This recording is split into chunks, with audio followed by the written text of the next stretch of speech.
Ketika kejayaan bisnis 3 dekade Salim runtuh seketika, hampir semua masyarakat Indonesia mengenal Indofood, salah satu pilar utama kerajaan bisnis raksasa milik keluarga Salim. Grup ini telah menjadi simbol kekuatan konglomerasi Indonesia dan kini memasuki generasi ketiga kepemimpinan.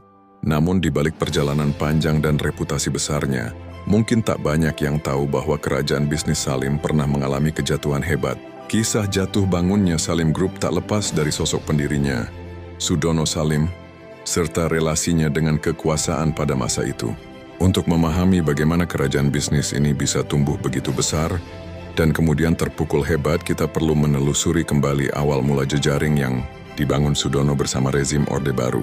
Sudono Salim memiliki kedekatan dengan Presiden kedua RI yaitu Soeharto. Jaringan bisnisnya yang luas membuat Kolonel Soeharto ingin bekerja sama dengannya. Lewat perantara sepupunya bernama Sulardi Salim dan Soeharto berkenalan untuk pertama kalinya. Salim kemudian menjadi penyuplai logistik pasukan Kolonel Soeharto semasa Perang Kemerdekaan tahun 1945 sampai 1949. Perkenalan itulah yang kemudian mengubah hidup Salim. Setelah Soeharto meraih kekuasaan di Indonesia pada pertengahan 1960-an dan menjadi presiden, dia didukung oleh kelompok kroni pengusaha. Yang terbesar dan terkuat adalah Lim Sioe Liong. Selama 3 dekade itu, keduanya terlibat dalam relasi saling menguntungkan.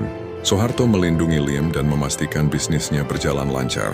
Sebagai timbal balik, Lim lewat kerajaan bisnis Salim Group menyalurkan dana kepada Soeharto, keluarga, dan kroni lainnya. Alhasil, kedua pihak pun berjaya di jalannya masing-masing. Salim sukses terdaftar sebagai orang terkaya di Indonesia. Sedangkan Soeharto juga sukses memegang kuasa di tanah air.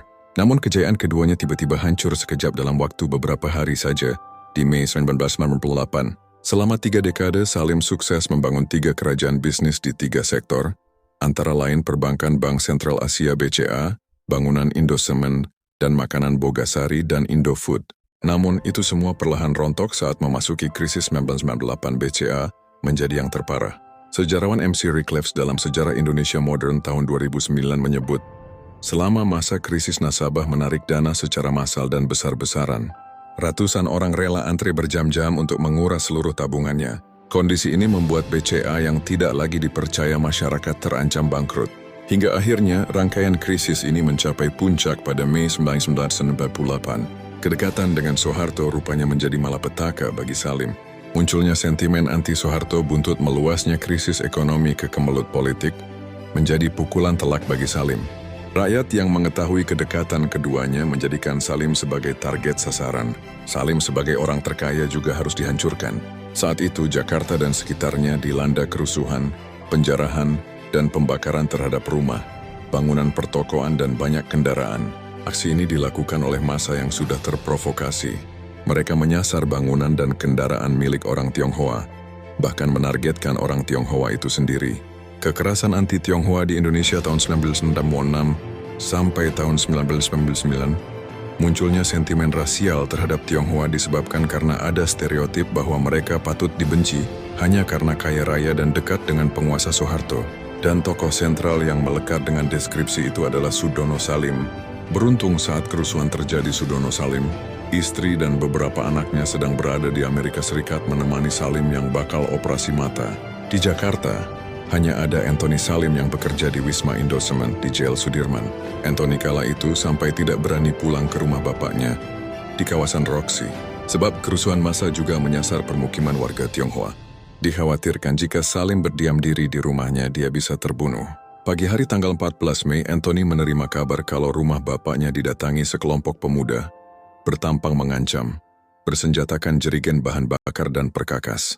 Mereka memaksa masuk ke rumah mewah Lim. Anthony tak berkutik. Dia segera memerintahkan satpam untuk mempersilahkan massa masuk merusak rumahnya, ketimbang dihadang dan terjadi pertumpahan darah. Dalam sekejap seluruh mobil di garasi terbakar, termasuk juga seisi rumah. Mereka membakar furnitur, mencopot lukisan dan mengobrak-abrik kamar. Bahkan mereka mencoret-coret rumah dengan kata-kata tidak pantas. Setelah beberapa menit melakukan itu, asap hitam dengan cepat membumbung tinggi dari kediaman Salim.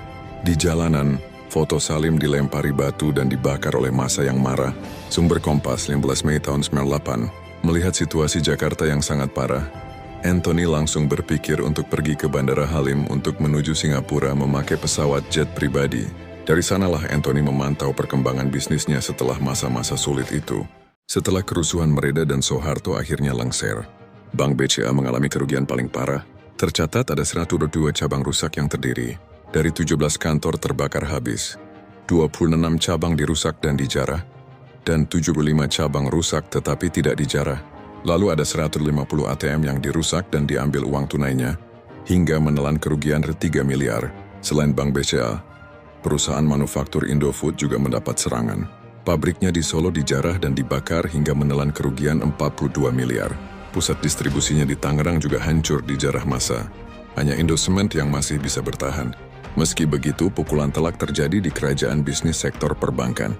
Seminggu setelah Soeharto lengser pada 21 Mei 1998, Bank BCA diambil alih oleh pemerintah karena kondisi keuangannya semakin berdarah-darah tak tertolong. Pemerintah lewat Badan Penyihatan Perbankan Nasional BPPN resmi menjadikan BCA sebagai BTO Bank Taken Over. Pengambil alihan ini bertujuan untuk menolong BCA agar tidak jatuh terlalu dalam. Sejak itulah Bank BCA tidak lagi menjadi milik keluarga Salim. Untuk menghidupi kembali mesin-mesin kekayaannya, Salim hanya mengandalkan perusahaan Indofood. Kini, 25 tahun setelah kejadian memilukan itu, bisnis keluarga Salim mulai berjaya. Bisnisnya pun tidak hanya Indofood, tetapi juga merambah sektor migas, konstruksi, perbankan, hingga data center. Mengutip daftar 50 orang terkaya versi Forbes, Anthony Salim dan keluarga duduk di urutan kelima. Total kekayaannya mencapai 12,8 miliar US dollar atau setara 14,32 triliun berdasarkan kurs saat ini era 16.750.